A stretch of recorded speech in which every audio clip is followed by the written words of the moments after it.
Caesar's last day, the bloody betrayal that ended a republic. Dawn broke over Rome, the 15th of March, 44 BCE, Ides of March. In the city's heart, the Senate waited for its dictator. But Julius Caesar hesitated. Omens were bad. His wife, Calpurnia, pleaded with him to stay home after nightmares and dire predictions. Still, duty and pressure from trusted friends won out. Will a man like you be ruled by a woman's dreams and the words of fortune-tellers? That was Decimus Junius Brutus Albinus, speaking to Caesar in his own home. Decimus was bold, nearly 2 decades younger than Caesar, yet a close friend and loyal lieutenant. Caesar trusted him. He listened. What Caesar didn't know, Decimus was one of the ringleaders of a plot to kill him. That very morning, his gentle push would send Caesar straight into the jaws of fate. Why betrayal? Decimus wasn't some vengeful rival. He was an officer, a stoic, a man shaped by honor and by the rising threat Caesar posed to the Republic.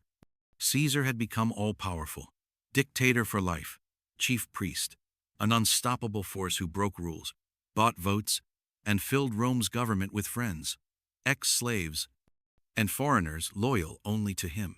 Rumors swirled that he planned to make himself king and pass his power to young Octavian, his grandnephew. Some flattered Caesar with temples and divine honors. Others, the true republicans, felt a cold fear for their own privileges and for Rome itself. The choice, they believed, was clear: kill Caesar or lose the republic forever. The perfect trap. The plot was brilliantly organized, military in its precision. The generals Decimus, Cassius, Trebonius refused to leave the deed to hired killers.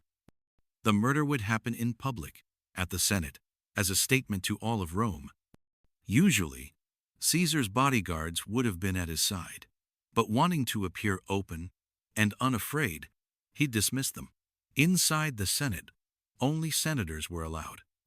The conspirators would strike in that sacred, crowded hall where the dictator was most vulnerable. The weapon of choice, the pugio, a short military dagger, easy to hide, quick to use. Later, Caesar's supporters claimed his killers were mere thugs, armed with the sicey crooked blades of street assassins. To answer this, Brutus minted a coin, the Ides of March, with 2 military daggers proudly stamped. This was not murder in the night, but justice at noon. The kill, it started with a signal. Tullius Cimber yanked down Caesar's toga. The attack began. First blow, Publius Servilius Casca. Caesar cried out, "Why, this is violence," and stabbed back with his stylus. But more blades flashed. The great general, outnumbered, tried to fight, then pulled his toga over his face as the knives rained down. 23 wounds. He fell, ironically, at the foot of Pompey's statue's old rival. Legend says he looked at Brutus and whispered, "You too, my child?" Not the famous, "Et tu, Brute?" That's Shakespeare's line, not Rome's. Some say he said nothing at all. Aftermath. The Republic dies. The conspirators dreamed of restoring freedom, but what they unleashed was chaos. Instead of a new republic, Rome descended into civil war. Many killers, Brutus, Cassius, Decimus, would die on the battlefield. And the Republic? It didn't survive. The age of emperors had begun.